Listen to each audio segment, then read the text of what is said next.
Announced in 2019, Airbus's A321XLR is the latest member of the A321neo family that'll join the long list of other iterations. As the name suggests, the XLR is truly an extension to the LR. XLR standing for extra long range, with the aircraft now capable of flying even further with better fuel burn, opening up new possibilities for airlines that can now fly, say, from Central Europe to parts of North America, while only being on a single aisle aircraft. This may deter some avid travellers, however, for those that are unclear on single aisle versus wide body, it allows the airline to boost its efficiency on specific services. The Airbus A321XLR was a plane expected to enter into service in 2023. However, one thing has led to another, and the aircraft has now been delayed. If you're interested in seeing a full in-depth explanation on why the aircraft manufacturer saw its new plane see a postponed entry into service, check out the second channel, Globetrotting,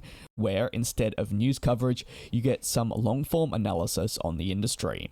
However, generally speaking, the aircraft has incurred concerns from regulators and more regarding the additional fuel tank and the fire risks that it could pose. It has therefore seen the plane have an adjusted entry into service date, which will now take place a year later than expected in 2024.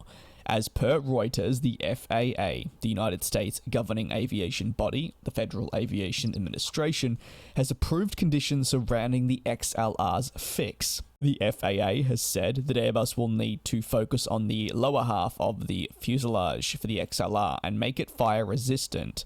This is to prevent passengers from being impacted by any fire risk.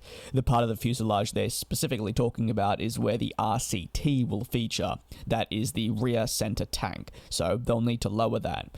Airbus is in a unique but potentially not optimal position with this XLR. As it's not a clean sheet design, it's actually almost identical to former variants that are already flying. Therefore, the additional fuel tank that they've been looking to add has thrown many curveballs as regulators continue to scramble to understand how to prevent these fire risks that have been found. This has taken time, and it's probably been a lengthier process that Airbus may have envisaged, with much time spent doing relatively nothing as they await decisions on the matter. Concerns are also present for Airbus regarding fixes to the XLR. Why, you may be asking, especially as this would be away from a delayed entry into service. There are other problems for them. Well, the XLR boasts a sizable amount of additional range. It is one of the primary features that Airbus looks to attract customers with. It achieves this by enhancing its overall weight throughout, and of course the additional fuel tank. Potential changes to the aircraft imposed by regulators could actually substantially negatively impact the range through additional weight being brought to the table. Airbus, while still wanting to ensure maximum safety, will no doubt also be attempting to remove any possibility of substantial weight being added that would affect performance. Of course, though, as an absolute last resort, it is something they will have to accept. Their hope would be that it doesn't negatively impact performance too much and bring that range down.